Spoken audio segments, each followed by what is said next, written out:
But like I said, I dig your vibe. I dig your platform. I dig the whole message that you got going on, man. Just the simple smile that you got in the in the video.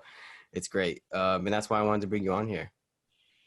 Well, as I always say, you probably hear me often say, real recognizes real. So, Yeah, yeah, honestly.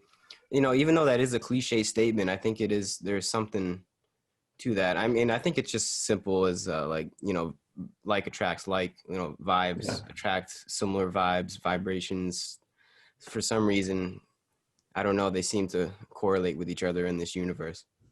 Oh, definitely. I mean, I think that's the first thing to really recognize that everything is energy Yeah. and it's that law of attraction. And I feel like we all go through the different cycles of, attraction and repulsion. And when you're really trying to dive deep and unfold this great mystery called life and the human experience, you naturally open up to people when you're ready. And it just Hmm. kind of naturally flows and it's a beautiful ride. Yeah, exactly. Exactly. It seems to be like as the more you open up in life, the more you open your heart, you open your soul, you open your whole being, things happen that you couldn't even imagine could happen.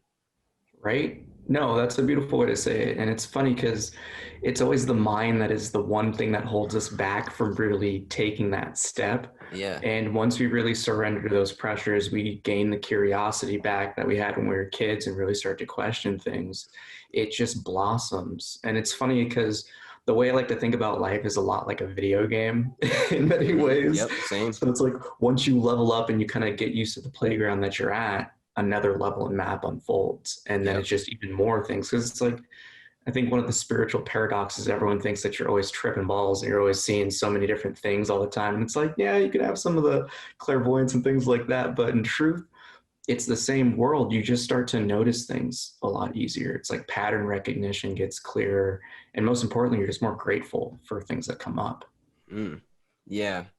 Yeah. 100%, man. I already like I like the avenue where our conversation's going. But I think before we get too deep into it, if you would just want to introduce yourself, Oh, yeah, yeah. introduce your whole brand, your whole movement that you're doing, and then wherever the conversation goes, we can take it. Love it. Love it. Yeah. So I'm the owner of Full Spectrum Performance. My name is Peter Lucas. It's a wellness and fitness development business. And really, I started it under the philosophy of, teach a person how to fish, feed them for life.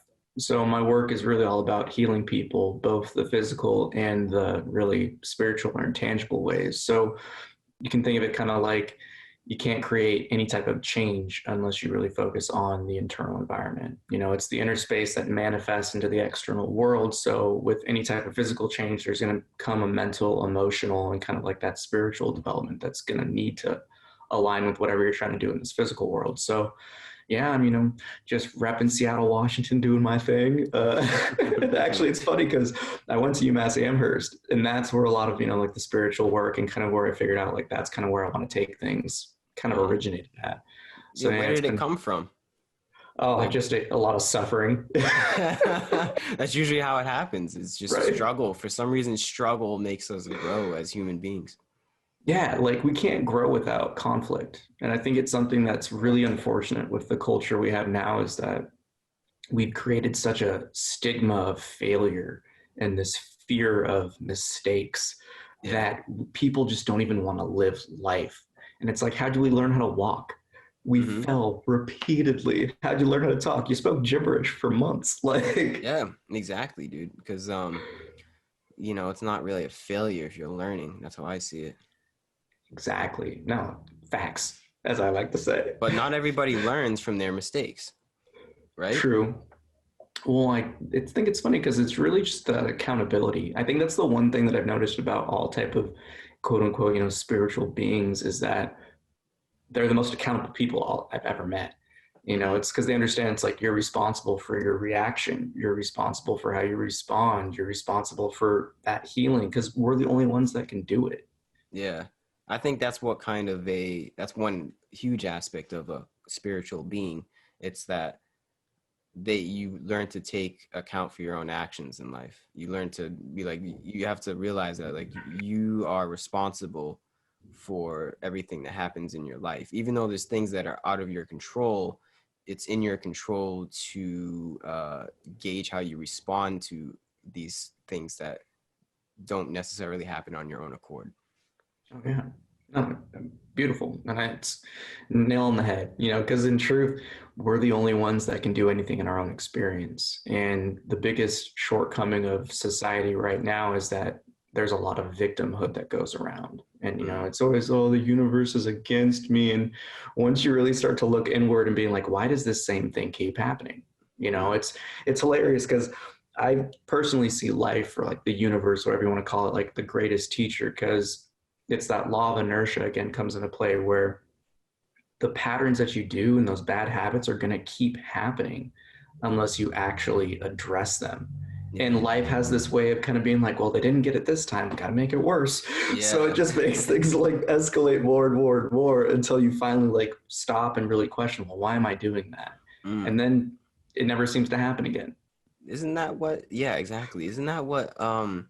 That's the essence of karma. Is that Mm. you're gonna keep going through these. I guess you can say suffering and keep trying to learn these lessons. But if you don't learn the lessons, you're gonna keep going through the suffering. That's the basis of it. And if you don't learn anything, it's just gonna be that cycle of just repeated. Just woe is me. The universe is against me. But if you got to realize that all of your sufferings is actually for you to awaken to realize your true being. But that's Oh, nobody really knows. That's kind of like that's not in the popular 21st century mindset. yeah. How dare you say I'm the problem? Like, Yeah, exactly. it's Oh funny man. though, because look at like, and I think that comes again like back to school and education is really what we're taught. There's so much misrepresentation of what learning really is, and that it's that process of failure and making mistakes. And truly, I like to think of it like this spiritual or religious term would be like refinement. Yeah. Is you're always trying to boil things down to your essence, and that's kind of like I always see everything in life happening until you really get to these points of continuing that inner looking and unfoldment or awakening, whatever you want to call it. Like nothing in this experience happens by mistake. Like there's so much divine timing and synchronicities that when you're really like aware and present to it, you're like, wow, that was like a 1 in a trillion shot of Yeah. running into this one person at that one point in time that made that Oh yeah. decision. You know what I mean? I've had way too many of those to realize that like there's something else going on behind the scenes. Like there has to be. Like, and it gets something for me. It seems to only get not worse, but like the synchronicities seem to get stronger. Like it's just like no, there's no way that was a coincidence. I can't think of any off the top of my head, but I know there's been so many times I'm just like no, I'm just like there has to be. Like, where are the cameras? Like there has to be something else going on. It's crazy. And I think there was a quote. I'm gonna butcher this, but there was a quote by somebody saying that synchronicity is like the universe's way of telling you that there's something else going on. I forget who said it, but it's true, and it rung true with me that there is like an order. It seems to be, and whenever you get that Mm. weird synchronistic emotion, it's just like it's like an aha moment. It's like how did Oh I yeah, forget? It's like of course. It's great. I love it. Well, but I think it's hilarious that the aha aspect really resonated with me because I feel like that's spirituality and like awakening or recognitions, like whatever it is. When you have that aha moment, it's the truth of that really resides within each of us because we come to that point where we recognize, oh, it never really was gone. I was just Yeah, thinking that it was outside of me. I was trying to do this. I was forcing life so much more. And when yeah, we really just drop it all, you're like, oh, yeah. I'm Duh, gonna chuckle. jeez, right? And that's what it is. It's like we lose, and I think this is the world's problem right now is we lose Mm, track of who we really are, what's really going on, or like that true essence that's inside of all of us. And some people don't yeah. even know it's there. They think they're their ego, and they're on their own trip. I'm not going to judge. They're doing whatever they're Yeah. doing in life, but there's also like other, I guess you could say, spiritual beings that um, know. Like I like to say, once you open the door, you always know what's on the other side of the door, even if you close it. And that's kind of what Yeah. synchronicity is. It's like a quick glimpse onto the other side of the door, and it just reminds you. It's like, oh shit, life is beautiful and amazing. Like why am I getting lost in this stuff? Oh, that's like the perfect expression for it, getting lost in it. And I think Hmm. that's like it, we just feel like that there really isn't, it's kind of like, depression. I think that's one thing too with like, spiritual beings, is that you naturally go through these depressions, these dark nights of the souls. And I can't remember any time in my life where I had one day where I was just like, oh, it's gone. It just kind of like naturally, I was like, wait, where did that go? Yeah. And it's that, again, it comes back to that aspect of the ego. I love it because I see life as a paradox in a lot of ways, like especially spirituality, because it's, we're trying to always find something that, creates better meaning. And until that external search stops and you go inwards, you realize it never left you. Yeah, exactly. It's like the ego goes in the sense of like, you have to separate yourself from ego, which is a source of separation. And it's just this catch 22 that it's like, whoever like designed this matrix has a great sense of humor. Yeah, yeah, yeah. I thought that too. Like God has a really good sense of humor, and that's why I think humor is important in like learning. Everyone remembers their funny teachers, right? Or teachers that were just like had this weird sense of humor. Yeah, yeah, And I yeah. think that's true for the universe too. There's something special about what, like something that's funny. It just resonates with us. I don't know what it is. There's something about humor. I was thinking about that the other day, like what it is as like a reflex.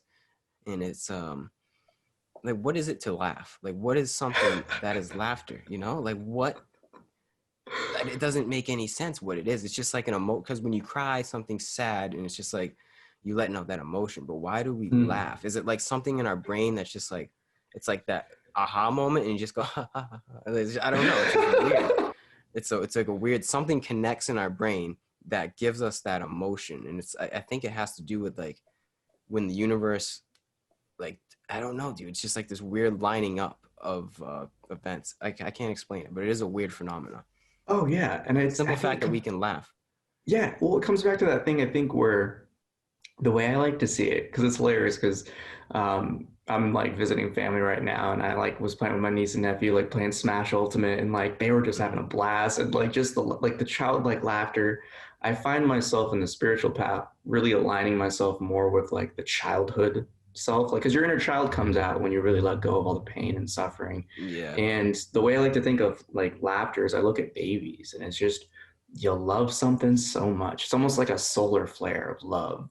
And it's yeah, just that's the one thing that we can do is just laugh. Like I don't hmm know. That's a great yeah. It's question. like the end all emotion. Like there's nothing after laughter. It's just like that's all you can do in some situations, right? That's all you can do. It's just laugh, and it's like the end all. Like we can't do anything just but laugh. It's Yeah. yeah, and it's like I think it's also healing too. It's like medicine in a way. Like it feels Oh, good. It makes you feel facts. just generally just good. I don't know. Yeah, and I think there's people that can always kind of, because like my background for schooling and all that was, I studied biology, and I think that's the one thing where it's, you see the Western approach always trying to quantify things and be like, well, it's because of these endorphins are getting released. But Yeah, again, as I see it, consciousness is that energy controlling this little meat vessel, yeah, and everything starts with the energy first. And even with things like, satisfaction and laughter and that love and enjoyment, it's just so ingrained in us. I think that's just something it's a different type of energy. Like what you're saying, like when you're crying, you're letting things out, like you feel drained, you feel tired after that stuff. But like you can literally never eat enough of love and yeah, laughter. yeah, yeah. You can never eat enough of love. That's true, dude. Get that on a shirt. No. You can never eat enough of love, right? I mean, I like what you said about like how the child, like being like the idea of like the innocence of children is like there is something divine about that. And I think it's because they're just closer to the source. Like, if we come from the source, they're literally chronologically closer than we are. It's almost like as when we grow up, we just grow out of the source into whatever these things are as an adult, and then we go back into Yeah. it when we die. And I Yeah. think they're just like closer to that. Like they just touch upon that, and they have that like that innocence that we just like I said, we lost it along the way. And there is Yeah. something special about like not taking life so seriously and just kind of like going with the flow and remaining innocent. That is it seems childlike, and but I think there's something to it, right? Oh Like yeah. something that acting like just grow up, just you know what I mean, that saying like, you just why don't you just grow up? Like I don't want to Oh grow up. man. That's so funny too, because I think it's like the what was it? It was centenarians, like all those people that live past 100 years. They always ask them like, "Oh, what's your key to living so long?" And their number one thing next to like having a purpose, or so I guess you could say it's the number two thing. It was I just don't really care about much. Like they're so indifferent. They're just little Zen masters walking around. It's Mm, hilarious, and it's great that it comes back to that point where I like to think that when we're children, we have that childlike innocence. But the way I like to see life is kind of like that game of, I'm talking those little wrist toys where you have a ball attached to your wrist and you throw it out and it yeah. rebounds and comes back. Like Hmm. that's how I like to akin the spiritual, path or process of life with my, like, I guess you would say like students or people that I help heal is that external search is us kind of traversing out to that full reach of the ball. And once we reach that catalyst, that one point or experience that really causes us to like look inwards, that's when the spiritual, quote unquote, the spiritual path starts, and we start to return home. And as kids, it's like what you're talking about in terms of like that chronological aspect. They are younger, so they're more tapped into the pureness. But in truth, it's just they're not as ingrained in the ego. Yeah. And that's one of the things that I always see with, helping people heal and like, unfold and awaken, whatever you want to use for your terminology, is it's this thing that we learn, like we compartmentalize our pains and our traumas. So when we're aging, we really just kind of like bottle it deep, shove it aside. It manifests into some expression some way down the line. But, everything just kind of keeps getting piled up. And when we go through puberty, especially, like that bodily identification just starts to get super tight. Hmm. And because we don't have any like the old, because for my background, like for those listening, I'm African American, Jewish American, Native American, and I always remember hearing different stories about like my ancestors of just like rites of passage, especially my Native culture and background. And we don't really have that nowadays, so we don't have that opportunity as children to really kind of get the aha moment at a young age. And like we were saying, like some people don't get it until they're like on their deathbed. Some people don't, and that's where we come back into like wheel of karma and dharma, is that sometimes that lesson isn't learned, you got to come back around. But like it's fascinating because I truly think that it's like if we did one thing like that, we could really drastically change societies. Be more respectful to like the psychedelics, or as I call them, consciousness expanders. Have Hmm. these kids go on these journeys, be in tune with nature again, and really learn that there's something greater than you, so you don't get caught up in that trap of the ego. But Yeah. it's that process of life. Yeah. I mean, I don't know how we convince the American public that we should give people mushrooms at the age of 18 or 16. That's a tough one. I mean, I think I know what you mean though. There has to be some kind of there's something that like I don't know, bro. That's like a whole. You have to restructure society on that. Yeah, we could Yeah. do it though. I think that's why we're here, honestly. Like the generation that we're in, just like the light workers that are kind of getting activated. I Yeah. truly see that as kind of the mission right now, is that, you talked up earlier about, like you like the mission and kind of things that I'm putting out. And I see us in the spiritual revolution of our times. Yeah. And, it's now more than ever important for us to really reevaluate like why we're doing things and how we can change them and uplift them. And in the words of Buckminster Fuller, all we got to do is just create a better system that makes the old one obsolete, and Mm. no one will complain. Hmm. Yeah. What kind of world do you think we're moving toward? Ooh.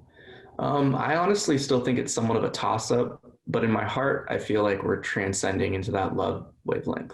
I think And so too, because that's the truth. The facts, I truth. mean, we're seeing it. Yeah.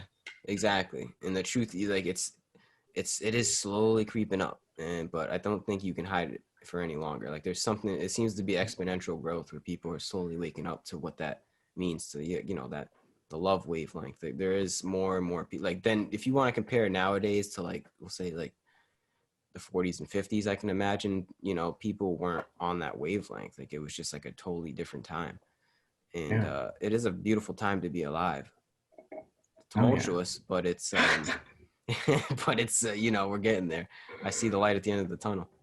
Yeah, but it comes back to that point where, we can't really grow without that conflict. And I think Yeah. that's the perks of being on this path of, healing and awakening for so long is that, for us, it's kind of like we're already at that point where it's like, yeah, hands up, we're enjoying the ride. Like, Mm-hmm. when a lot of people aren't so fortunate, they're kind of getting forced to do these things. And I think that's the kind of, growing pains that we kind of have to go through as a society.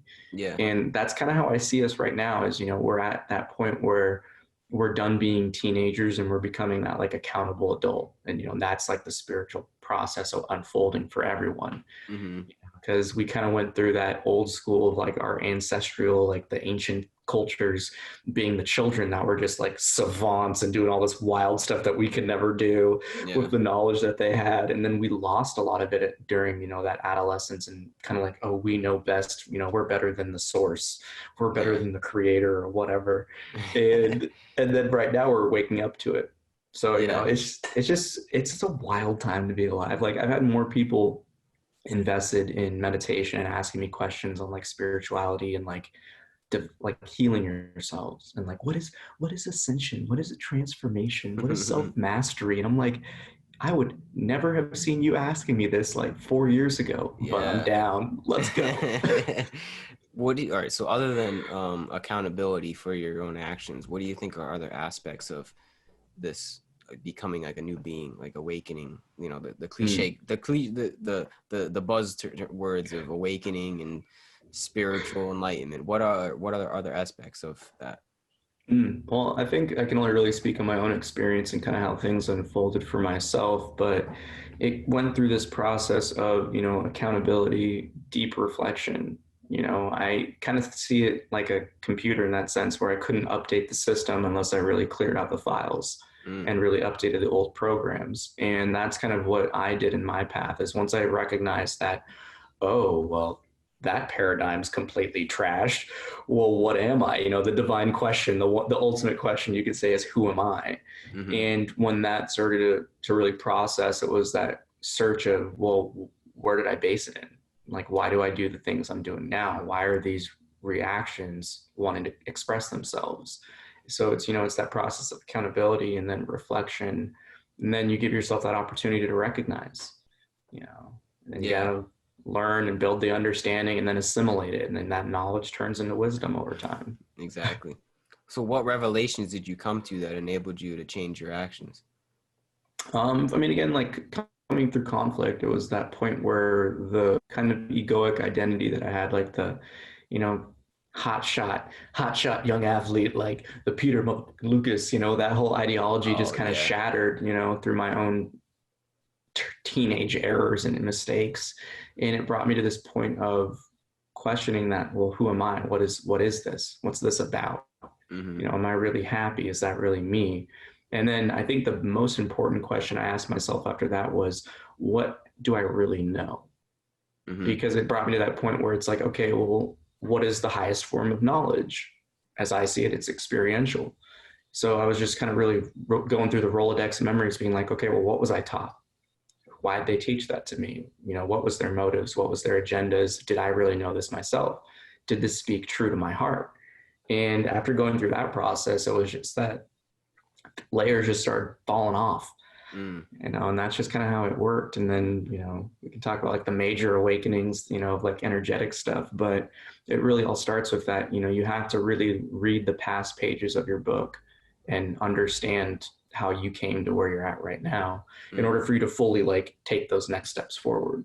Yeah, 100%, man. And Ramana Maharshi says it just lies in self-inquiry. Like I Yeah. think, that's just what a spiritual being is to me, at least. It's like, you're just diving deep because a lot of people are afraid of their own thoughts. Like a lot of people Ooh. don't like to just sit in a room by themselves in the dark with their eyes closed. It just scares them. But if like when you take that step to like when you say, who am I? What am I doing? Why am I here? And you like ask those big questions, that is the first step to essentially growing your entire being.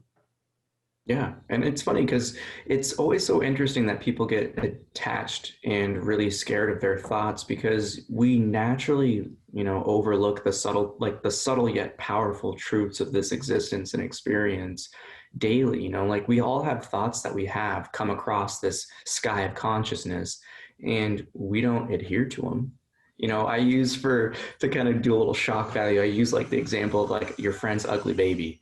And it's just like, imagine if your friend had an ugly baby and they're like, oh, look at my baby. And you think, oh my gosh, that's a hideous baby. You're not going to say that to them. You know, Yeah. maybe I won't say all, but like some people would cut throat, but you're going to be like, oh my gosh, it's beautiful. Like right there is an example that you have the ability to discern between your thoughts, Yeah. that your thoughts don't control you, that not every thought that comes in your head has to be vomited out into this reality, you know? Yeah. So it goes back to that point where it's like, for people to really sit down and be alone with themselves and their thoughts, it's to really understand your true position.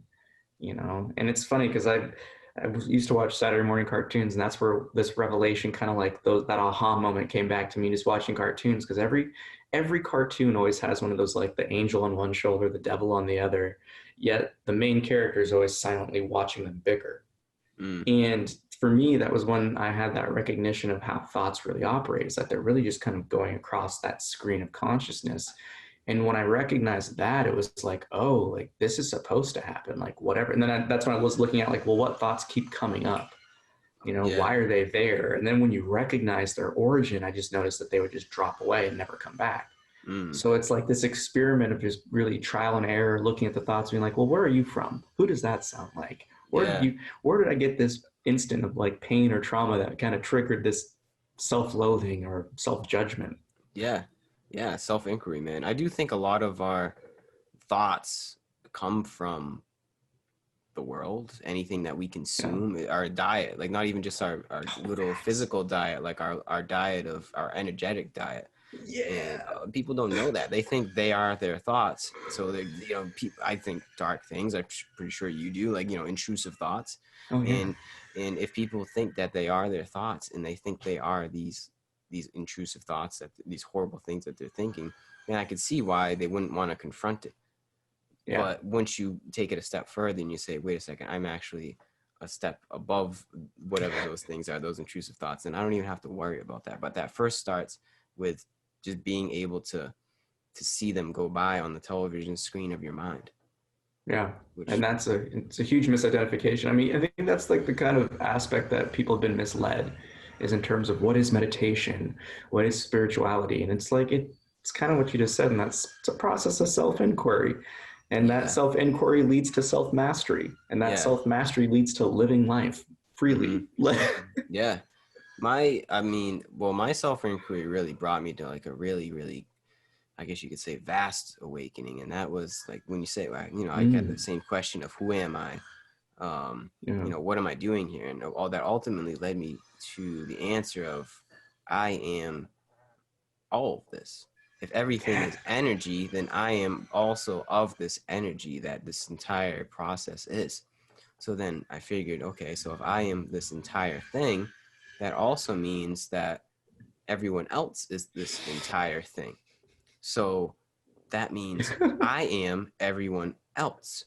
And I was like, oh shit. And then it dawned over me that like we're all one. And then I got it. I was like, oh, that's what they mean by we're all one. That doesn't mean that I'm you, right? You're Peter Yeah. Lucas. I'm Gary Haskins. That's our egos. But you take it a step further on the other side of those egos. That's where we're all one. It Yeah. lies in the energy, the vibrations, are the atoms of what all of this is. And then from there, so I was like, okay, we're all one. Now what? Well, I have to love, because I have to love myself. There's no other way that I can act now, because once you realize the our eternal unity between everything, how do you not love yourself after that? Like, if you truly do believe that we're all one, then you can't act in a way that I wouldn't want to hurt myself, right? I don't want to, Right. like, so it doesn't make any sense. Oh So, yeah. so I think the biggest things for me, what a spiritual awakening is realizing who you are, and who you are deep down is more than just your personal who you are, is Yeah. literally everything. So from there, Yeah. what do? You act in accordance with that to better facilitate, I guess, a better world, or better facilitate others also come into that realization in building that better world. And I think that's that's the biggest thing of what spirituality is to me, like getting rid of all the Yeah. crystals and the yoga poses and the channelings and whatever else that's involved in the new age spirituality movement. It's putting it simply, and I think this is like honestly something that everyone can realize, and it's not hard to realize. It's like, yeah, we're all one, so let's all get our act together and build a better world. Like when you put it that simply, like that's spirituality 101 right there, right? Oh, dude, facts. No, I love it. I loved every word. Well, because it's so hilarious when you think about how people have, you talk about like the new wave and kind of how people get things conflated, and they bring what I call like spiritual materialism into existence, where you really don't fully understand what it is you experienced, and you kind of see it as that self-righteous avenue of God complex Mm-hmm. or otherness. And I think that's the stuff where you really do vibe with the real ones who actually come to that point of living in love and light, And again, it sounds so cliche and cheesy, but like when you know it and have experienced it, you're like, oh, we're all cells of the one. Yeah. And it's that instant recognition that I can't believe I was doing that to myself this whole time, but that's when you also have that profound switch for a trust in life. Yeah. It's such a Mm-hmm. liberating thing. And I think that's Surrender. yeah, yeah, yeah. Cause you recognize just like, oh, you've always been guiding me towards this, Yeah. always, Exactly. and it's that Exactly. loving, just understanding that everything is grace. And when you carry that with you, I think that's where we really tap into those really our divine and eternal powers. Yeah. Anything is possible because everything already is love. Mm-hmm. Mm-hmm. Like everything is love. It is. That's the secret, y'all. Everything is love. But what does that mean? What does that actually mean? I don't know if that's explainable. Like, is everything is love? Well, I like to pitch it towards that sense of like you are what you give affection towards, and it doesn't matter what it is. When I get this asked all the time is if you're all about the oneness and you think everything's love and light, then why is there suffering? I was like, well, because those people love their own greed. They love money, they love power, they love all these things more than they love you, Mm-hmm. like, Mm-hmm. and they're just misguided, it's their Yeah. path, it's their process to realize, because it's that end of the road. Like for people that I work with, it's always fascinating to me, and it was always incredibly like it was rewarding and it's satisfying really in terms when you help people, give them, you tell them that they have the key in their pocket and they unlock their own doors. When you Mm. see that and they walk through the threshold, it's incredibly awesome and really just rewarding to know that you've helped someone like twice your age, Yeah. some cases thrice your age, really go through this process of healing and coming to that same view that you had on the summit of the mountain, where it's just like, of course it's expressed in their own way and everyone has their own unique perspective to it, but like when you really do unbaggage and unfold and wake up to all the truths about this universe, that you understand, that you're like, oh, we're all feeling and knowing the same presence, that same Yeah. effortlessness, that pureness, that love. Yeah. And that's where it's like, everything is a game of your heart. You are the thoughts that you love the most. You are the actions you love the most. And, it's just what's the cost, weight, benefit of this? Mm. There is no other. I mean, there is no. In a righteous world, there is no cost benefit analysis to love. It's just you just have to love. Just on like all these Sure. beings, all these huge spiritual beings that we know, these gurus, like they're just filled with. It seems from stories of people, they just filled with just so much compassion, Yeah. and they don't need anything, like no materialism. They just literally treat whoever with just love and kindness. And I don't know, I never had this experience myself, but there's people in this world that where like Ram Dass's guru Mm, Maharaji, where people just want to kiss his feet because he's just filled with so much love and presence. And yeah. I don't know. Those people are just on a different wavelength, maybe, and that's maybe what we're all trying to attain in this life or the next. But there is some kind of truth, I think, in that, and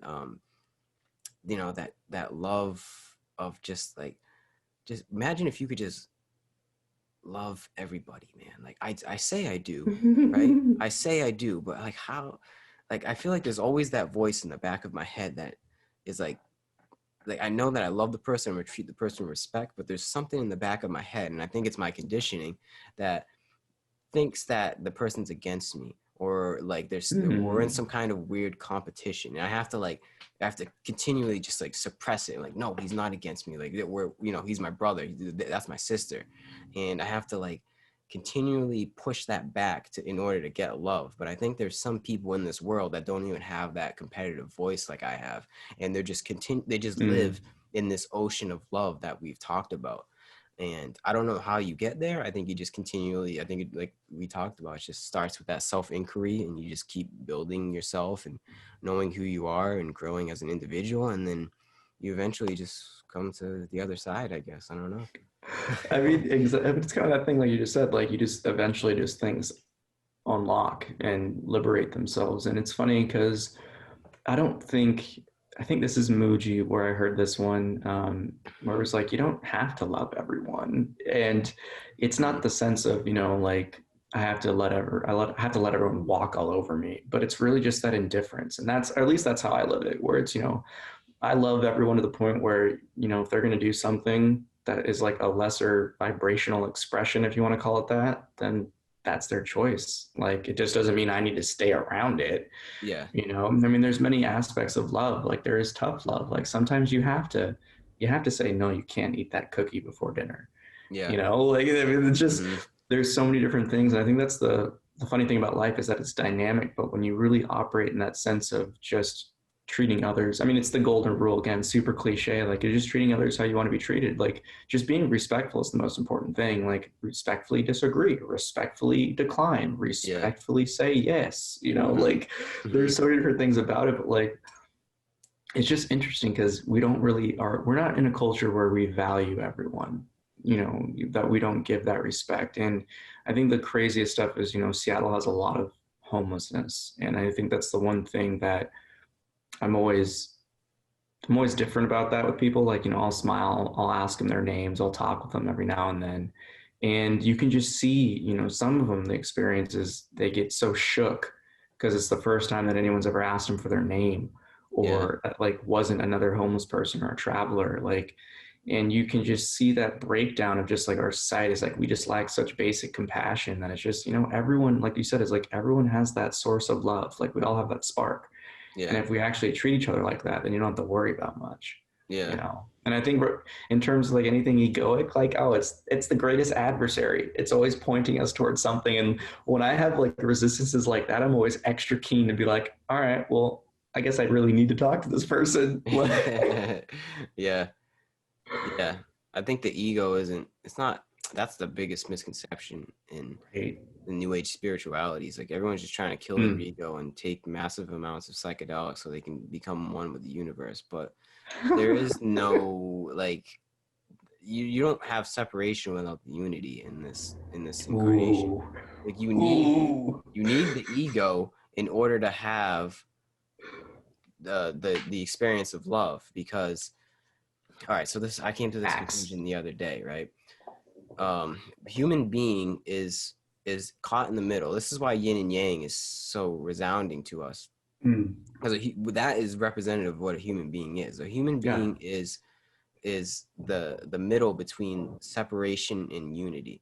We are able to see this reality as separate but also unified at the same time, when that is what our experience is. That's why it is the yin and the yang. That's why it's like, black and white, zero and ones. That is the human experience, is seeing that we are separate yet unified. But the Yeah. majority of the world is running on the paradigm of just separate. They Yeah. just have 1 ounce of the yin or the yang. But what the awakening is coming to that polarity of we are both the same thing, and then transcending that yin and yang, I guess you can say, and coming to that love. Like there is there that that love is greater than our own separation. Yeah. And yeah, it's just like this is something hit me the other day of what it means. Like, you can't just kill the ego. Like that doesn't make any sense. Maybe in like you can for like a short amount of time, but no matter what, like if you're alive, you're gonna have an ego because you Yeah. need that. Because if we didn't have an ego, man, like what do we have? We have nothing. We I have love death. it. That's what we are. We're dead. And that's where originally, this is going back into Hindu scriptures. That's what Yeah. Brahman originally did. It was God got a little bit bored, and he decided to create us. We are all different aspects of Brahman, because Brahman is the Yeah. unification. Brahman is the one, represented in us by the many, which is in Atman, in all of us, yin and yang. And yeah, I don't understand what everybody's obsession is with trying to do that. I mean, I get it. I get where it's coming from, but they're missing the point. You have to take it one step further. Like, there's another step beyond killing the ego. And you realize that, I don't know how, I guess just self-inquiry, like we said. You just keep diving more and more into yourself, and you realize what a human being really is. Yeah, well, I think it's great how you like loosely said it like so subtly for the listeners. You got to rewind the tape. Mm-hmm. You're just like you referred to the ego as like that personality, or like that person. I was like, yes, because the way I like to see it is that, the ego is kind of, it's what the body is. It's our representation because, we are that human being. We are the physical, but we are also, the energetic, ethereal, the consciousness, Yeah. the spirit and the matter. And the way I like to think about it is, it's kind of like a seesaw. This is a little selfless plug. I got a new book coming out pretty soon in 2021, and it's one of the images that I use in it and how I teach and all this, or facilitate all this type of spiritual stuff, is that, it's that seesaw of duality. You have love and fear, you have spirit and matter, you have all these different aspects of duality in our world, but everything sits upon that fulcrum of the eye. Mm. That one point, that oneness, that beingness, that's the source of everything. And when we go through this process of healing and kind of unfolding, you're healing those wounds of the heart for the ego, the past self, the past you that was hurt, that was lied to, that has to Yeah. go through all this, the conditionings that it was given. And I always say it's the squeezing out of the sponge is like that spiritual path, and then leaving it to dry out. And then it's like, hey, you were born that beautiful sponge, that unique perspective, that unique shine, that natural skill set. And over time, we kind of like think that we can't fly, but we never lose our wings. And That's that's good. the really cool way to think about like the ego, is that, and I'm right there with you. Like I had it. I remember, what was it, like almost like 4 years ago, one of my buddies, like really good friends, he just was going on and on about my own like spiritual experiences, because I didn't really know who to talk to when I was going through all this stuff. I was like, oh man, so like this wild stuff happened. Yeah. And he was just like, oh, it sounds like you had an ego death, bro. And I was just like, what? No, that's not what it felt like at all. Like it felt like my ego got healed, and that it was just like, oh, thank you. And I think that's where it comes back to like the childhood self coming back out, because that's really, I don't know, like I feel like I'm just like a big kid if the spirituality has taught me anything. I was like, I can play all day. I love to Yeah. create stuff. I love to experience new things, and like that's what we did when we were kids, like all the time. Yeah. Yeah. It's getting back to that innocence, man.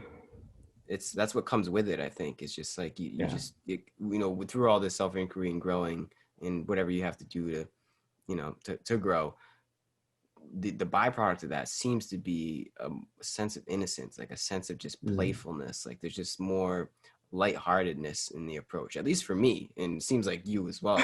Like there's Yeah. something that like I just like, it's whatever. I don't get angry at people. I don't really take too much like seriously, because you know what, at the end of the day, dude, like we're not gonna make it out of this alive. Like like I try not to take it too seriously, because I'm like, oh, all this is temporary, and I know the universe isn't against me, so like Ooh. there has to be something like, what am I trying to say here? Like how am I gonna get angry at something that I'm pretty sure was for me? Right. Like I don't think anger is ever like uh, an emotion that can help you. So I think that's one, Mm. or like anything in that degree of like anger, jealousy, fear. Like fear is the biggest one. That's where it all stems from. Um, Facts. it's like all of these things, you get rid of that, like all of those emotions, like they just don't really seem to really have or resonate as much in you. It's not that you don't have them, it's just that you see them in a different light, and you don't really identify with those things, and kind of take a more like I said, lighthearted approach to any situation that would prompt any kind Yeah. of emotion like that. Oh yeah. It comes back to that, like, I guess you would say almost like the Eastern term of just like indifference, where it's just you just whatever. And it's Yeah, not like it's not like an aggressive or like a self-righteous or mean type of whatever. It's just a straight up like to each their own. Like, yeah, namaste, battle the divine within you. I'm out. Like, I'm yeah, gonna do my exactly. own thing. Yeah. What do you think is the end goal of all of this spirituality? Is it like, because I see it as like I can only, I mean, recently, as of recently, it's just I haven't been like before I started this whole thing. I haven't been.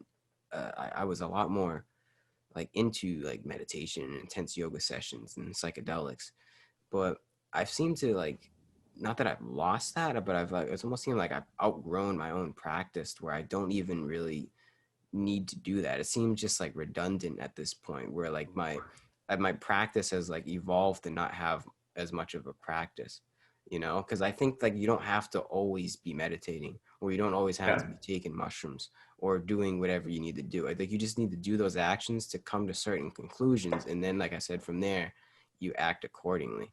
Like, where Mm. do you think there's an, like, I don't know if I want to say end point, but do you think there is like a certain point where you like, I don't want to say fall off the wagon, but you know what I'm trying to get at? Yeah, yeah, yeah. No, I think it's just a natural process because I know for myself personally, I definitely went through that same cycle of, when you come to a certain point of recognition and like assimilation of that knowledge, you start to practice like the twofold aspect of meditation. And really it's just, your beingness. I like to think about meditation as, there's like that being stillness form of meditation, the sit down, close your eyes, marinate in your pureness. And Hmm. then there's the action form of meditation.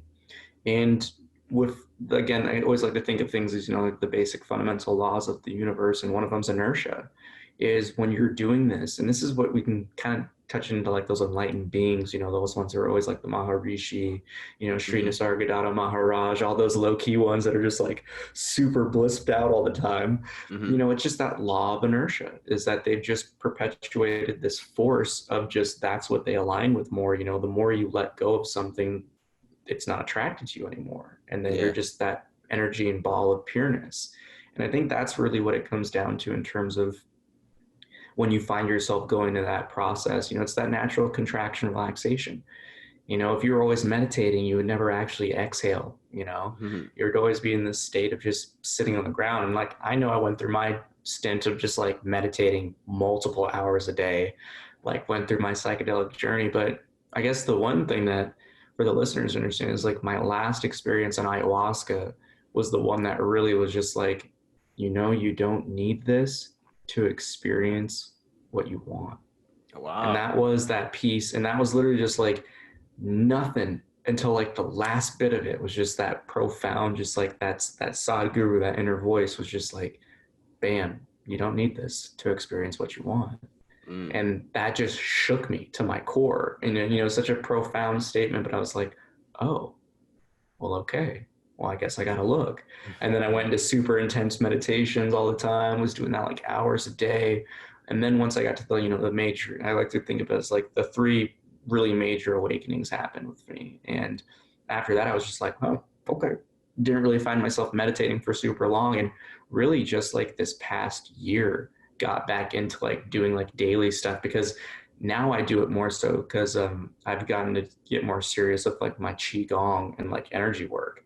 Mm. So like I'll do a lot of like energy things and like that type of stuff, but still get downloads and all that other jazzy stuff. But yeah, like when you really come to that point of like, oh, we're all one, like it, you got it. Yeah. Like that's what life's really about figuring out. Now everything else after that is like, now how are you gonna live life knowing it? Yeah. Now you got to do the work. Right? First, you have to work on yourself, like in order to come to that realization. Then it's like, oh no, but that's just the beginning. It's just Right? another beginning. Right? It's crazy. Oh, it's so funny because like I can't remember who it was, but I think it was Adyashanti. He was talking about like his teacher and like when he kind of came to the recognitions that we've talked about, like us experiencing. And he was like, that's when my master told me, all right, now the real stuff begins. Mm. And like I just remember that so vividly because I was just like, Oh, I still got a long way to go, but I think that's the kind of, again, like the spiritual materialism and the new wave of spirituality has kind of gotten so conflated, and just honestly it's just ignorance, just that lack of knowing, that Yeah, they think that there's an end goal to like spiritual awakening, spiritual enlightenment, and it's a continual process of unfoldment. It's that aspect of refinement. Like, there is no end. You can never eat too much love. Bring it back to the first quote, like, because you can always dive deeper into yourself. You can always dive deeper into the understandings, and like you were saying, like you're always going to have some remnants of things, and yeah. until you really want to address it and really like marinate in it, like it's never gonna leave. You have to process it. Mm. Yeah, it seems that a lot of it has to do with just deconditioning. Mm. Like we've been conditioned to think one way, and then we have to decondition ourselves to actually see what we are.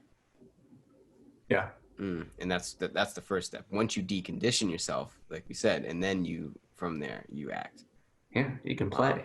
You can Mm. play freely, and that's the stuff that I find is so fascinating about kind of the modern twist to spirituality, is that we're in a world now where you have infinite information at your fingertips like all the time, and Yeah. there's no lack of physical knowing and understanding in this world. And when you can combine that with the spiritual understanding, it's like the life is your playground. And then that's when I started to recognize, I was like, oh, this has always been the heaven on earth that every text has talked about. We've just turned it into kind of a shithole because Yeah. people are so egoically identified, or physically and bodily identified, that we've missed the mark, which is the true definition of sin, right? Is that Mm. we just need a subtle pivot, and then things start to really unfold. Yeah. Yeah, that's true, man. I'm glad you said that. It's not that sin is not that you when you die you go to hell. It's that sin is literally like you creating hell on earth. That's how I see it, at least. Oh yeah. Well, and it's so funny because that's what we do for ourselves. I think the one thing that always resonates is that when you start to have those first awakenings of like accountability and just self inquiry and reflection, and just you want to start to assimilate that knowledge, you recognize that like 99.5, I almost want to say 99.99, but all of your problems that you experience in life stems from yourself, Yeah. not speaking your truth. For me, I know that, I grew up in like a home that had domestic violence. So like my friends became my like family, and that's at least in terms of like the dedication and that I had to it. And being a dumb teenager, just like peer pressure and stuff like that, like I did Mm. a lot of stupid stuff. I'm just grateful that I made mistakes when I still had like my family around, and I wasn't way down the line when that stuff was going to be like, oh, that's 20 behind bars for life. You know Yeah. what I mean? But like it comes to that point where it took me to go through all of that to really wake up to the fact where it's like, dude, I created every aspect of problems in my life. Again, because it Mm. comes back to that, how I chose to respond to people, how I chose to not speak my truth, not stand up for myself, not really be self-loving. And when Yeah. we're not self-loving, dude, we're leaving, it's the idle hands or the devil's playthings. We're leaving ourselves up to be just played by the conditionings that we've experienced. Yeah. That's this world, it seems. It's a lot of people that are just I don't know, man. It's like it's there's like two sides of the coin right now. Like where one half of the people are getting more and more lost in the sauce, and then the other half is us waking up to what this experience is or seems to be, or like how to act at least, and how to love yourself. And as Mm. one side goes further, the other side also goes further. Ooh, that's a deep little dualistic, Yeah. wise little wisdom nugget right there. I mean, I guess it comes back to that point where, the greater the light, the greater the shadow. Mm-hmm. It's like you can't have shadows without the light.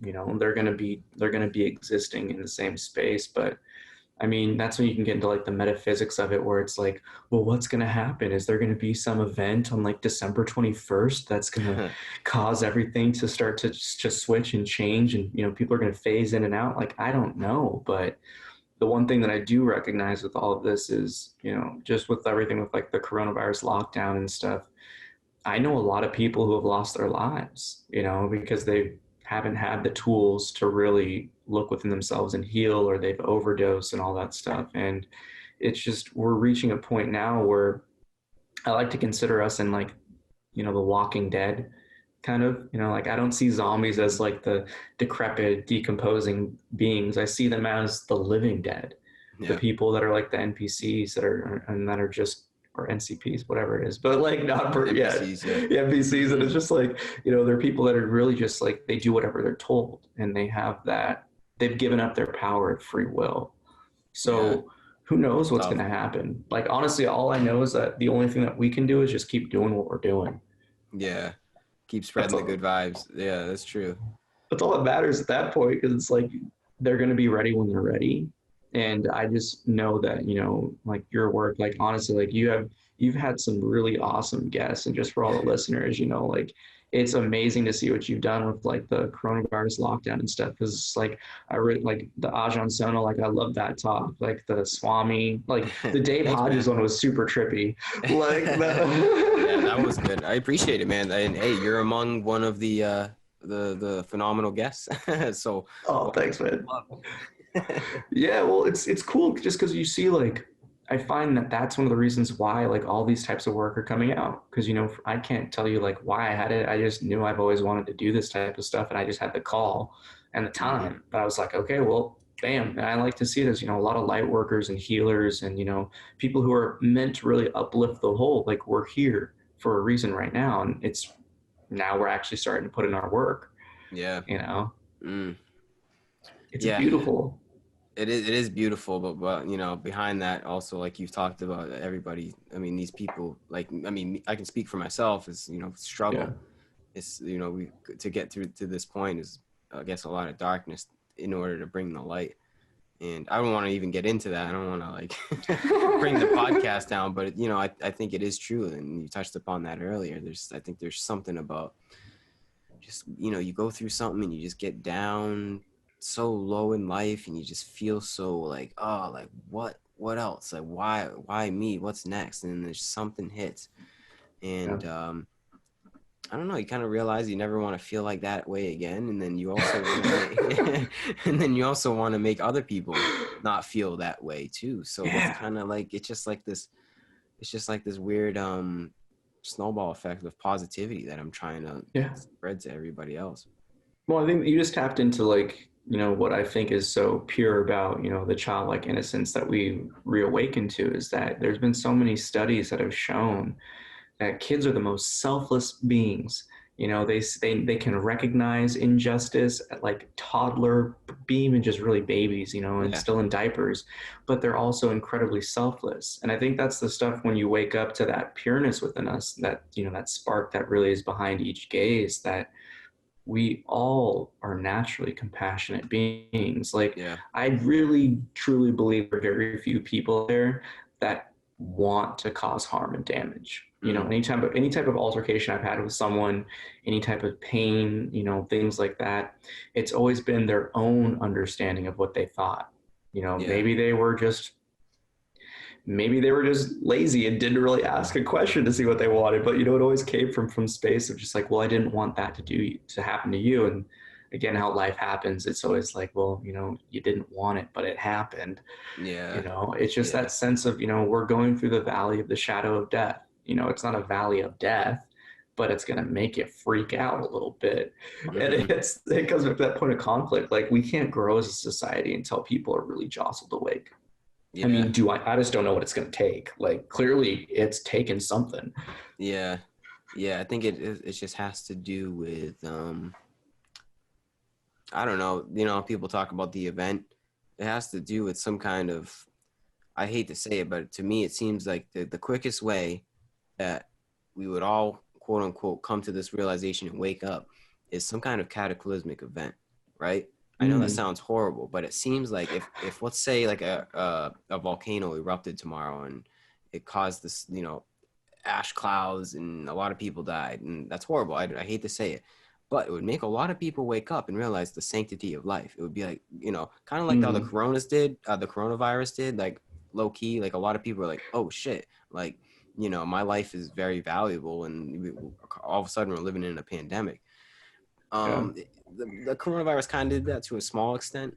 But like if we had some kind of huge cataclysmic event that happened, which I really hope it doesn't. I hope it's more of a gradual process. But I know if something like that did happen, it would enable people to wake the fuck up and Yeah. realize really what we are and like how Yeah. precious this life is. Because it takes to just that's kind of was part of my spiritual experience, was realizing how precious this is, the current Yeah. moment is how precious it is to just have all these experiences, all the bad, all the struggle, and all the good too. And you don't realize that until you kind of reach the end of your what's the end of your rope, you know what I mean, like what's the Yeah. saying for that, you just kind of like, oh, like this is it. And not everybody has that in their life. They don't have enough struggle to come to that. They don't have enough pain, I guess Mm. you could say, to really realize like, oh, wait a second, like you said, I'm causing this. My own mindset, my own perspective is causing this. I have to switch this all around. I don't know, Mm. man, but yeah, like I said, hopefully there's no comet that comes down from the sky and hits the Right. earth or anything. I don't think that'll happen. Well, it's fascinating to think about it like that too, because it's definitely going to come down to some type of drastic switch, like some paradigm changing thing that's going to forcibly, you know, peel back the layers of some who still don't want to see it. And I think that's the part of danger that we really come into, where it's, it could be a catastrophic kind of like natural disaster, or it could be something like information. You know what I Mm. mean? And I think that's the one thing too, where it's, it could even be like, heck, there's even like the ET scenario Oh where, you yeah, know what I mean? And then there's the next one where it could even be like what, where there's just like a solar flare and then just everything goes out. yeah. It's going to be something, but I think really this is the stuff where people just need to recognize. I think we have a lot more of a role in it than we think.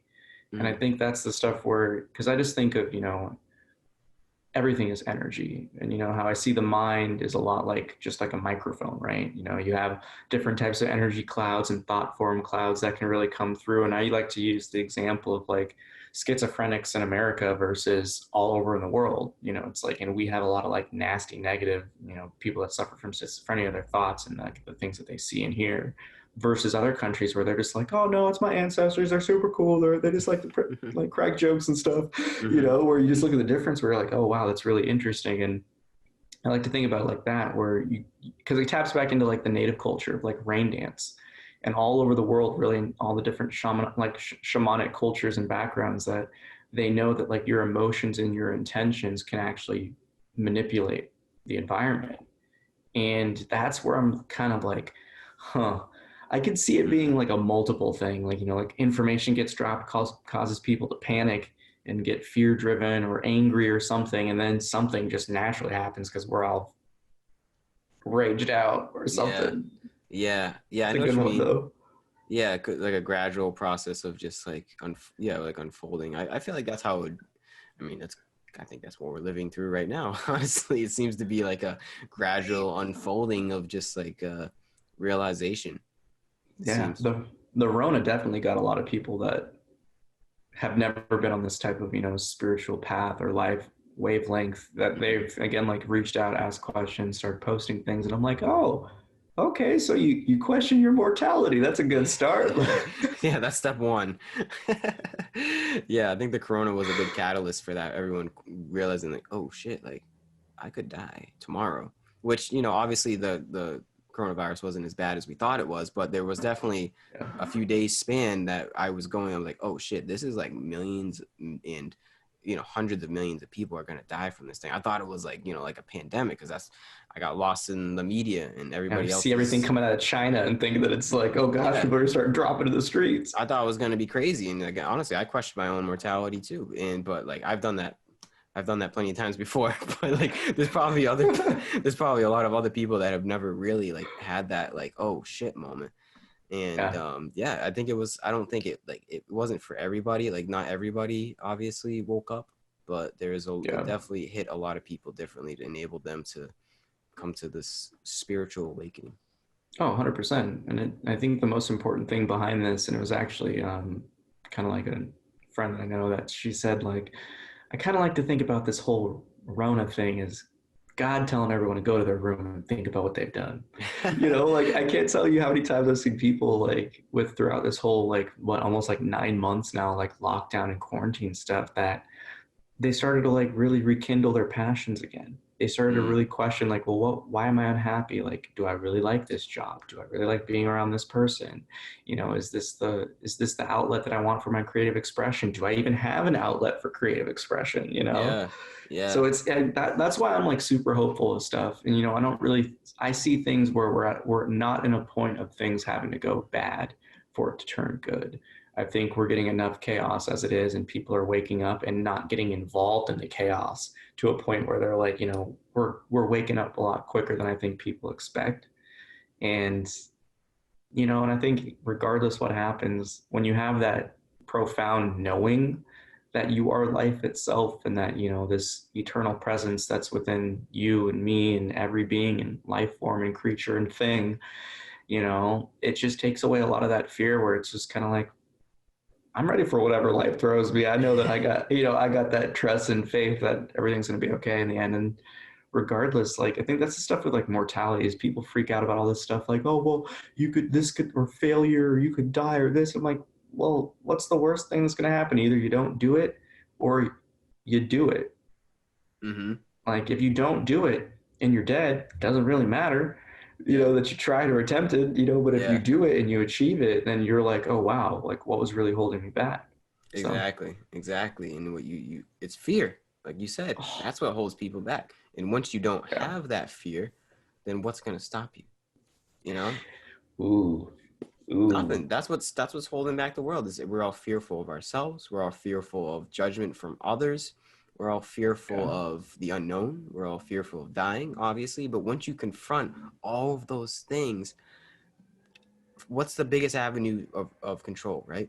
It's fear, propaganda. yeah. But once fear doesn't control you and it's not even present really in your life, or not that it's not present, it's not that it's you just see fear in a different light, and Yeah. you kind of respond to it differently. Oh And once yeah. you do that, then it's just like that's freedom, that's liberation, right? In a way, in a Yeah. sense, it's not like 100%, but that is, it's getting to liberation. That's one aspect to liberation, is living with no expectations. It's just kind of just Ooh. being, being free to who you want to be, and don't have any kind of expectations of how others want you to be. Yeah. I mean, right there is one of the biggest pieces of knowledge that people could really take and immediately apply is just not holding expectations on anything. Mm-hmm. Because, like I always try to say that, assumptions lead to judgments and expectations lead to suffering. Because, you're creating Mm. this image of a reality that does not exist. And you're now getting upset about that, but Yeah. in truth, it's just bad shit crazy. It's like, that's Yeah. Maya, that's delusion and illusion 101. Like, Mm-hmm. and it's really fascinating that you said that because I think that's the one thing right now that if people really, when they recognize to let go of their expectations, they're finally able to live in the moment. Yeah. And when you're living in that moment, you're in that flow, like there is nothing, it's just that effortlessness being, and we overlook it. I always like to say, like, our experience has always been like trying to like red pill us all the time, like red flags, neon lights. Because, like, how many people time travel every day?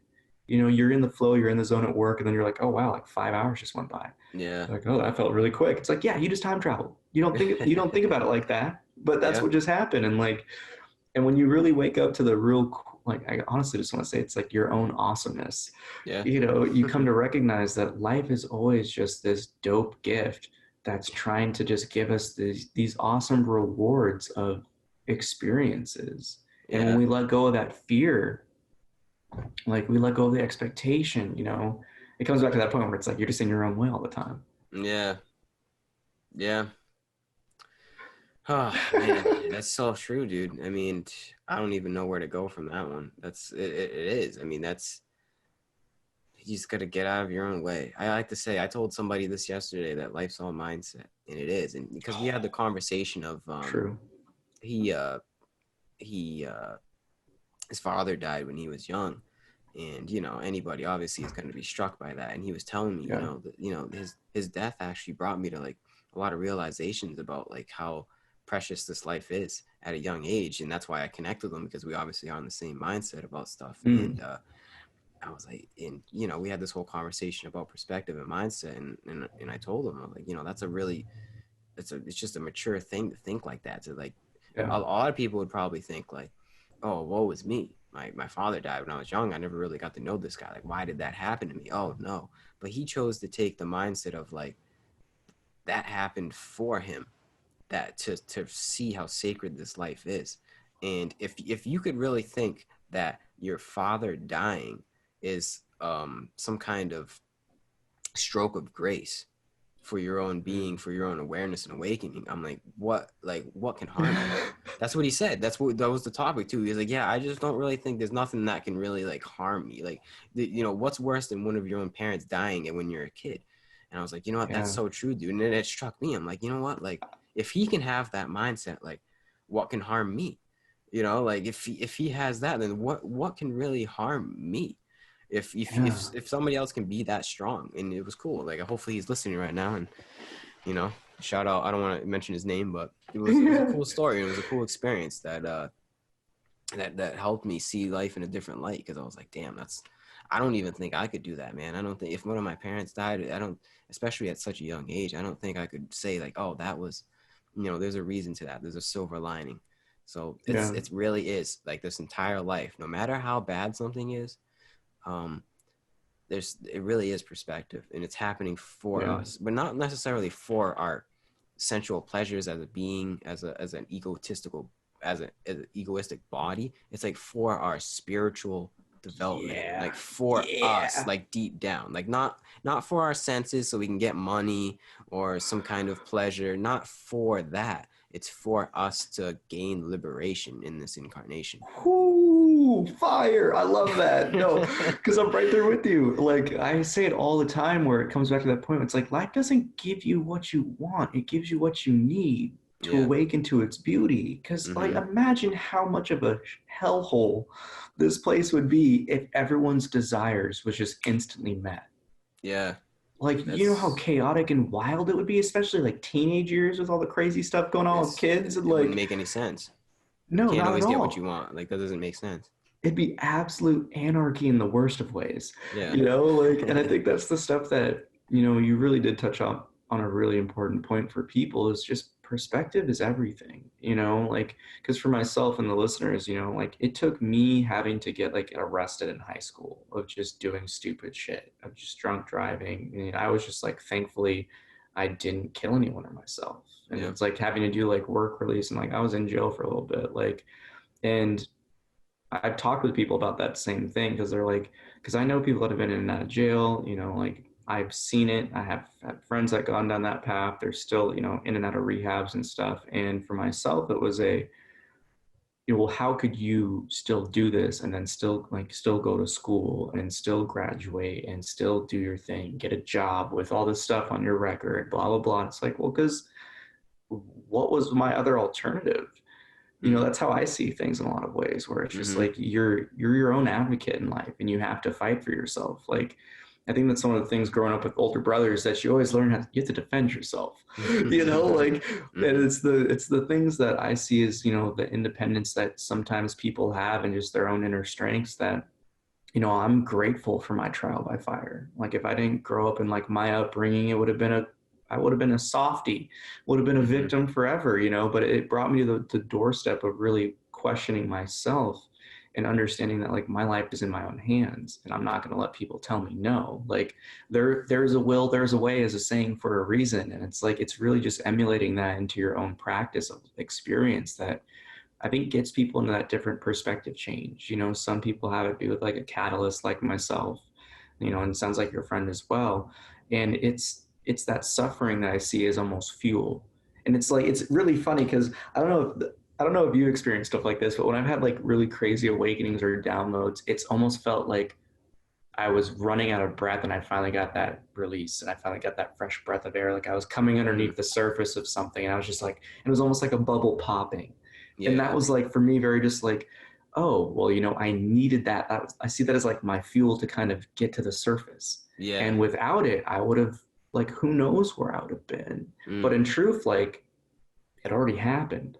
Like it doesn't matter. It doesn't matter how I feel about it. Like it's literally what happened. I think that's what sports I think helped me with, is recognizing it's like sometimes you can put your everything into the game and you still won't win.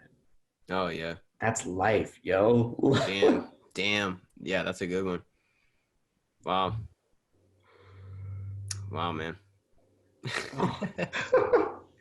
It's just what cool. It's cool though. Like, oh, sorry. Go ahead. That's all you. what what enabled you to come to this? Like, did you was it psychedelic experiences? Was it a gradual process, or was there a moment of epiphany? Was it like something that you just came about over time? I'd probably say it's a mixed bag. Yeah. I kind of went ham in terms of like my psychedelic or consciousness expander experience. I did Mm-hmm. mushrooms once. So like my timeline of events, so my major awakening, I guess you would say the start of my accountability, like the start of my spirit, like I guess you could say the start of my conscious spiritual path. Because again, like what we said, life is always kind of guiding us towards this stuff. Yeah. But the moment I finally took the reins was I was in work release because of all my legal stuff, and it was between my freshman and sophomore year of college, and I missed out that entire summer because I was working and like serving my time, and it was the first night was a long weekend, and I remember it so vividly, man. It was just I was in the bunk.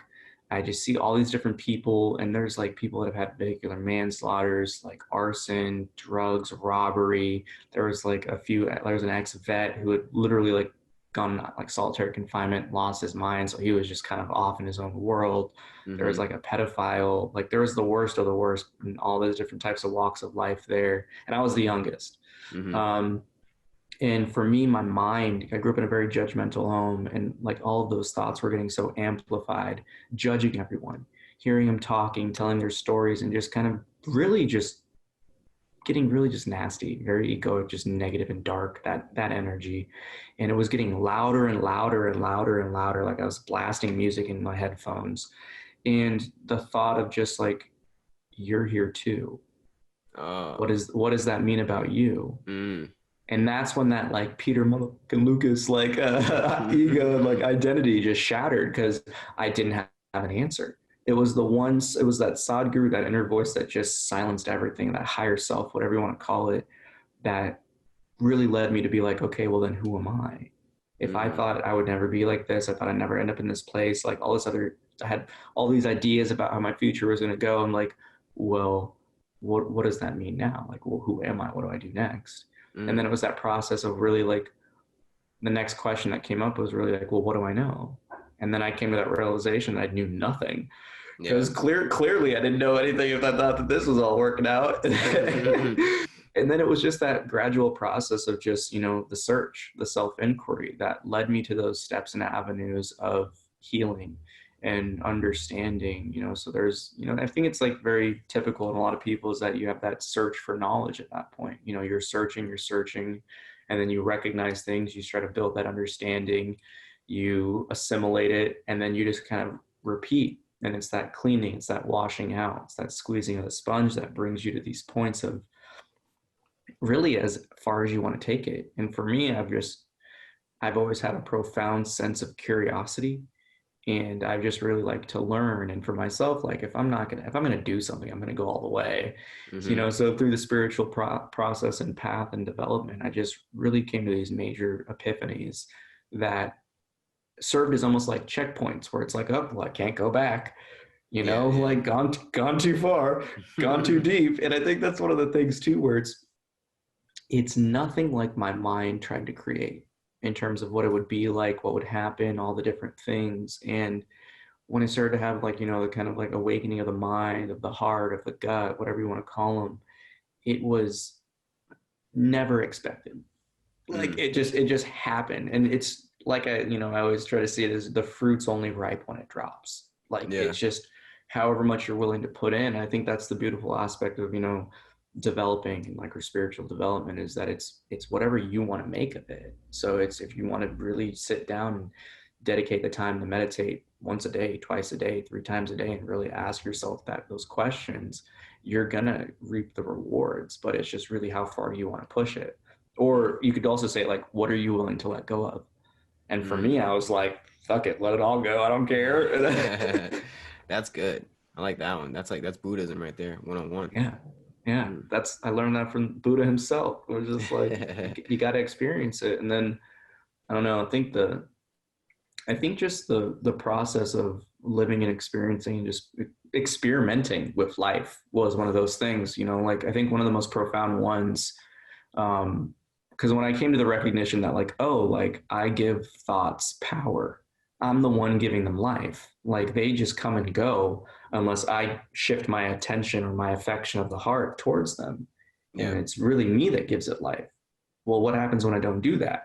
So, my experiment was like a 2-week experiment where anytime a thought was really loud and was just like, well, don't talk to them, or, oh, don't do this, I did the opposite. Oh. And for me, it was just like, it proved it wrong.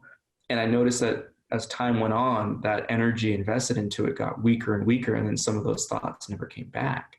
So I was just like, there's something more here, So it's like, it's that energetic component, but it's also that natural process of just curiosity and just continuing to search and just keep looking and looking and looking. And like, that's why I say, like, spiritual awakening, enlightenment, there's no such thing as an end goal. You keep going. Because if you did, what's the point? Like, yeah, the journey is the destination, man. Facts. Well, I'm curious for I don't know, I want to turn the tables real quick, but it's like, what brought you to, having this be that calling and kind of like using your own spiritual path to connect with other spiritual beings, and really just because like the information that you're putting out there, man, it's incredibly valuable right now. I mean, always it's timeless. That's why it's incredibly valuable, as I say it, because it's applicable to anyone and all types of people. I appreciate that, man. What brought you here? You know what it is? It's curiosity. Oh, yeah. My genuine curiosity is leading the way for everybody else to watch it. Because like all of my questions that I ask people, it's not like I'm off a script. It's like, all right, what is your blah, blah, blah, blah. It's just like I'm literally just having a conversation with you like I would if I just met you for the first time, and I want to get to know you. I want to get to know your philosophy better, and I want to just have a good time with you, and just kind of just whatever happens in the conversation. But I lead it with curiosity, and I'm genuinely curious to who these people are, and through that I film it and I record it on a microphone, and as I learn, people learn with me, and it's for so far it seems to be a blueprint that's working somewhat.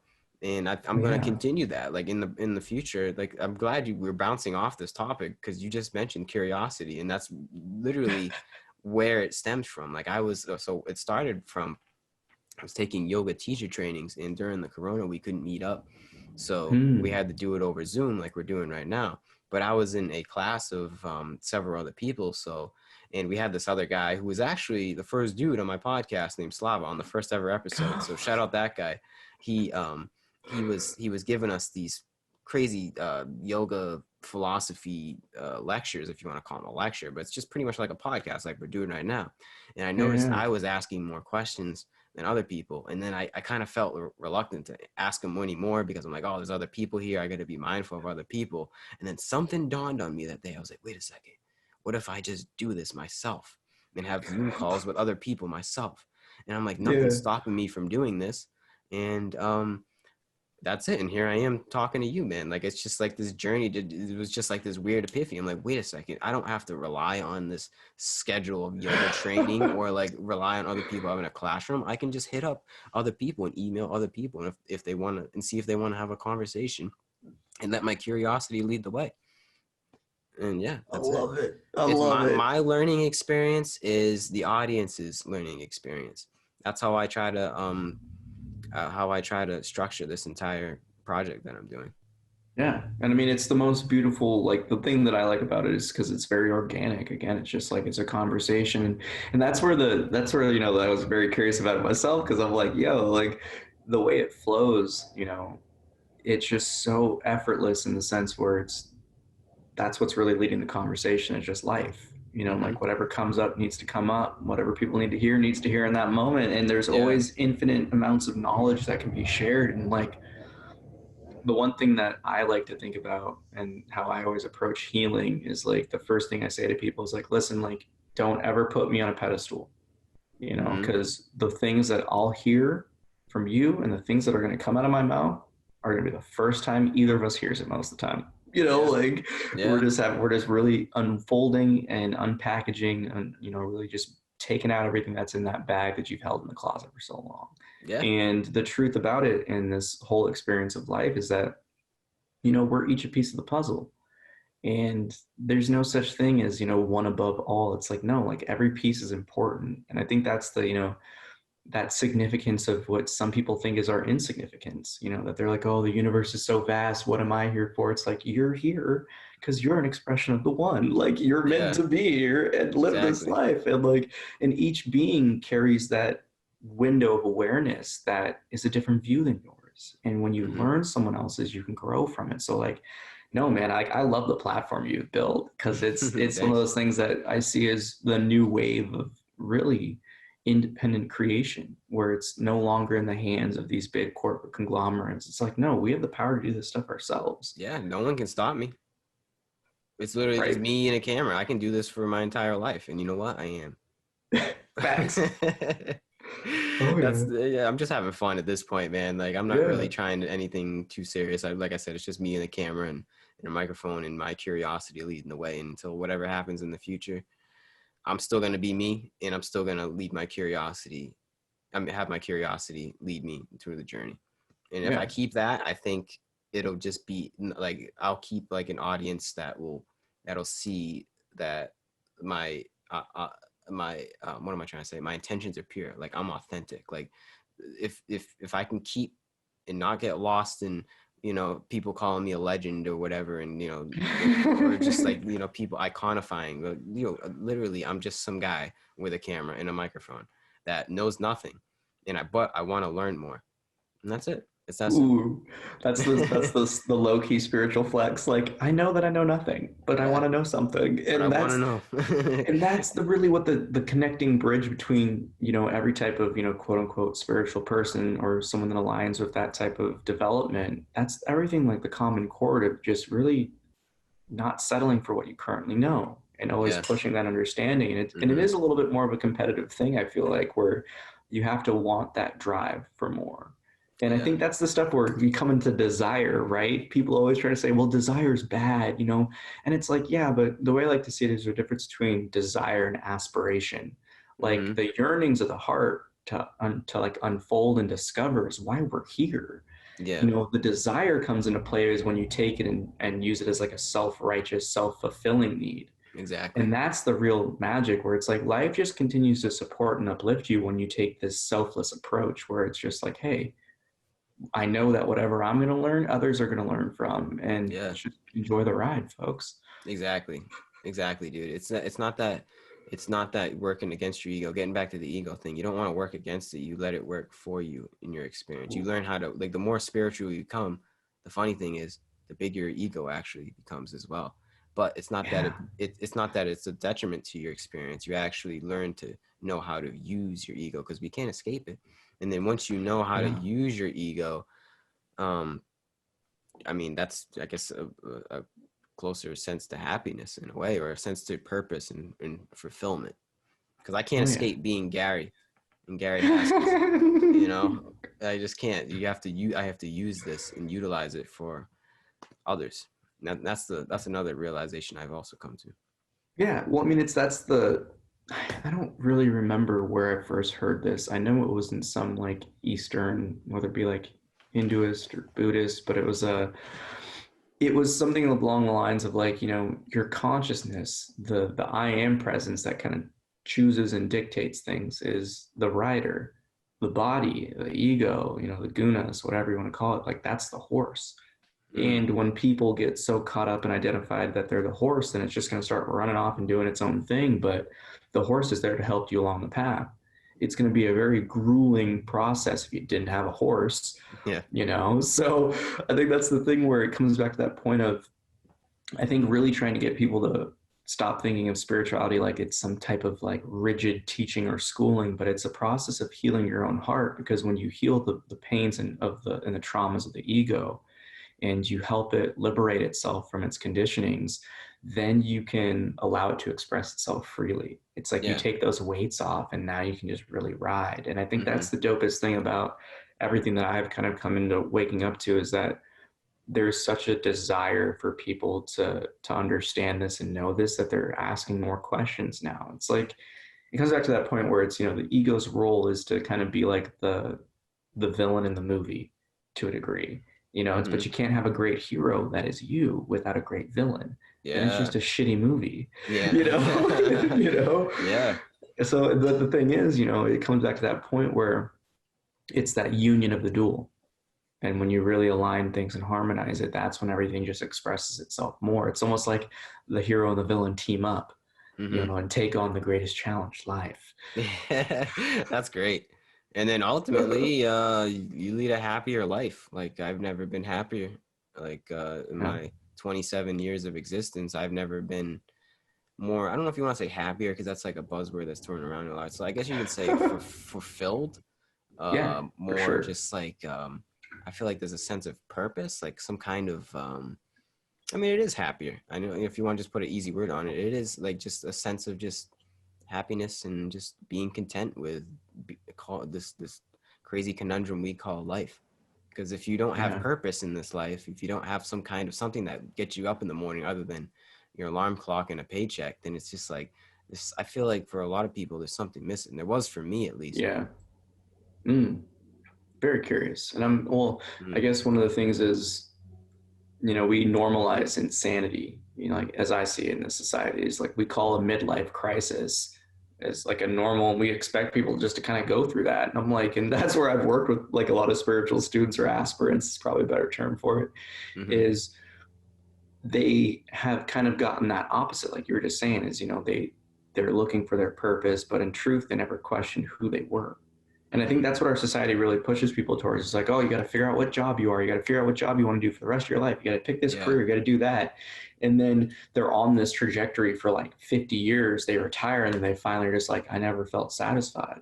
I Yeah. never felt fulfillment. And then that's when it's like, well, of course, you tried to ask the second question. You didn't get the first one done. Exactly. Exactly. Because it didn't stem from the right area. Because True. yeah, because we associate purpose with dollars and a paycheck and materialistic possessions. Mm-hmm. But when you align your purpose with a greater aspiration than that, then yeah, you're going to be more fulfilled. And Yeah. it doesn't even matter like how much you struggle, because if you know that like that's your purpose, whatever it is, could be cooking, could be skiing, could be writing a book, could be painting, whatever it is.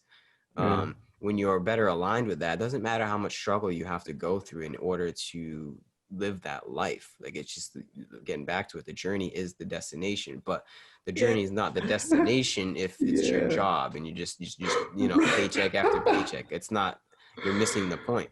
That's great. Right. Right. And I think that's one of the things that so many people are upset. And that's one of the things too, where it's like you got to look at the double-edged sword and the blessing that is the Rona, is Mm-hmm. that it's kind of caused people to reflect and really be like, oh, well, now that I'm not in that habitual cycle of going in, dealing with my commute, kind of being pissed off when I get into work, they're at home, they're seeing their kids more, they're able to actually take the time to look within and be like, is this really what I want to do the rest of my life? Yeah. Like I've Mm-hmm. seen a lot of people just changing careers and stuff. And I mean, for myself, like I'm just grateful that I went through that kind of recognition that, oh, this isn't what I want, like early on. Like it was like my Yeah. first major job at a college, which is a good career. I was working in the pharmaceutical industry, I was making drugs and testing drugs, but like it was one of those things where I was like, dude, there's a lot of suffering just ingrained in this business. And then you come to recognize the corruption, and then there's the Mm-hmm. straight up, I don't know, it's not really necessarily conspiratorial. It's more so just business strategy. But it's like you see everything, like all the drugs that I was working with, they were all plant derivatives. Mm-hmm. Like, and then you think about the patent aspect of it, and then for me, I was just like, wow, like I know whatever I want to do isn't this. Yeah. Yeah, I know what you mean, dude. I know what you mean. Oh man. Yeah, because it's just like purpose. You're just assigning your purpose in the wrong places. Well, I guess what helped you wake up to that? What's the purpose here for Mm. yourself? it was getting back to that spiritual awakening. I mean, I've had a ton of shitty ass jobs, that's for sure. And then I realized that this isn't like, no matter what, whatever I got to do to survive to get money, it's not going to make me happy. So I guess my purpose, I'm still finding that out. It's still, that's not like I know everything right now, but I seem to be more Yeah. aligned with the the message of unity and one and love, and that seems to be the purpose. And I don't know, it seems to be I mean, it's a process. Like I said, it's still unfolding upon me, like whatever Yeah. my purpose is. And I think it changes too. I don't think it's just Yeah. one Yeah. purpose. I think you go I from can see one that. purpose to the other.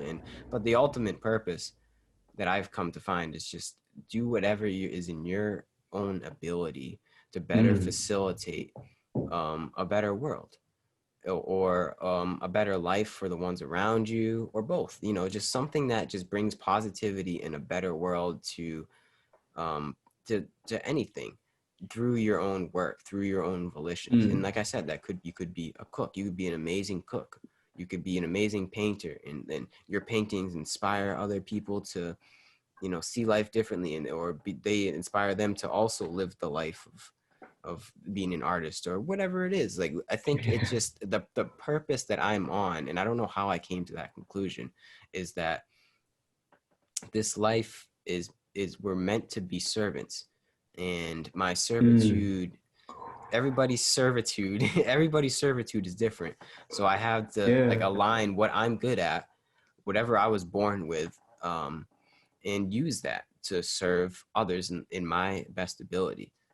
And my Yeah. yeah, like, right, and not everybody's different, and I mean, not everybody's the same. Like, it's like saying the old saying of a monkey, an elephant, and a zebra were told to climb a tree, and obviously we all know who was able to climb the tree. It was the monkey, right? So that's kind of like in line with what our purpose is. Not everybody is going to be the monkey, but our society structures everybody as being the monkey to try to climb the tree, when some Yeah. people are the elephant, some people are the zebra.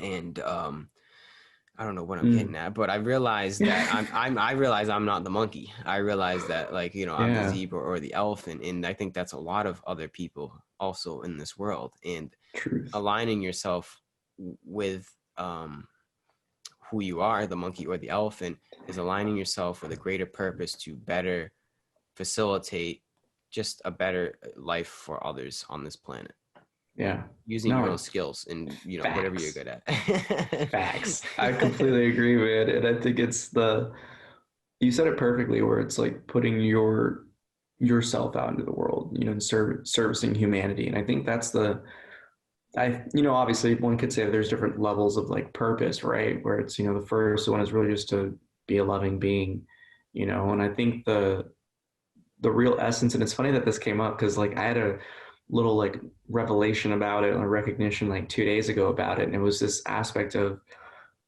the really true purpose for ourselves in life, when we break it down to that point of, like of the one, everything else was made. So the Yep. purpose of that is to really like, when you go back to like the many creation stories, just like, well, the creator was just like, well, what am I? And then Mm-hmm. boom, like, so all of this manifested to understand itself. And in that same knowing, it was that realization that our job here is just to really express ourselves. Mm-hmm. That's how I see it, is just to really Yep. come to that genuine truth of yourself. And that is kind of like the awakening process, like we were saying, is that, to harmonize the human and the being, the spirit and the matter, and to allow it to flow freely and just be tapped in to, to your source, and Yep. just to live life in that knowing of what everything is. And when you're able to do that, like, you're fulfilling your purpose. It Mm-hmm. doesn't matter what happens in life, is that when you're freely expressing yourself and that love, everything's Yeah. happening with how it needs to be. Like, Exactly. it's those things of like life giving you those wild opportunities and you saying yes. It's life having these people cross your paths with, and then you start to recognize it and appreciate it. Mm. It's Mm-hmm. fascinating how it happens too. Yeah. It's like becoming just more authentic in this experience and not resisting. Just kind of like experimenting with new ideas, taking what you need with those new ideas, and then just building and just keep building and learning, letting, like I said, letting curiosity lead the way in your own experience, and keep learning and building. Take what you need, and don't ever just stop learning. That's what I think. I think it's so important every day. Like, try to learn something new. It might be something stupid. You might not get anything from it, but at least you tried. Because, for every 10 times that you try and you don't get anything, there's going to be at least one that you get something from it. And it's something that was worth those other 10 times where you just nothing. You didn't get anything from the experience. And that one ounce of growth is, that's how we grow, dude. But and that starts with, Yeah. it starts with not being afraid to fail, not being afraid to look stupid, not being just afraid. Yeah. And I'm not really like, for me personally, I'm not like, when I come on and have these conversations with people, I'm not really like afraid to fail or say like the dumb thing. And I think that's how I serve people. It's like, I'm not the smartest guy in the world. I'm not the most articulate. I don't know how to quote scriptures, but I'm not afraid to make myself look like an idiot and ask questions and just be curious. And Yeah. yeah, that's just how I see it. That's my outlook on it. Well, I really like how you said just be your authentic self, Yeah. because I think that's the one thing that we need more of. Just because we grow up in the society that, there's so much virtue signaling, there's so much weird. I mean, I'm happy celebrity culture is falling because that was just a shit storm. Yeah. It's just Just, weird. just Mm-hmm. weird, corrupt, just delusional people. Mm-hmm. But it's that sense of really just being your most authentic self. And when we do that, life rewards us, because it's funny that, we talk about, like fear, and it's come up a few times. And it's, when you're really loving enough to let go of fear and confront it and kind of like go through it, that's when you realize that it's like, oh, the courage was always there. Yeah. It's just the mental mind game and gymnastics that we always play on ourselves that really deter us from taking those next steps forward. But like, I think that's again like the most beautiful thing with life is I can't tell you how many times in my existence when I finally just overcame the fear and asked, just reached out, just did something, 99% of the time it was a yes. Mm.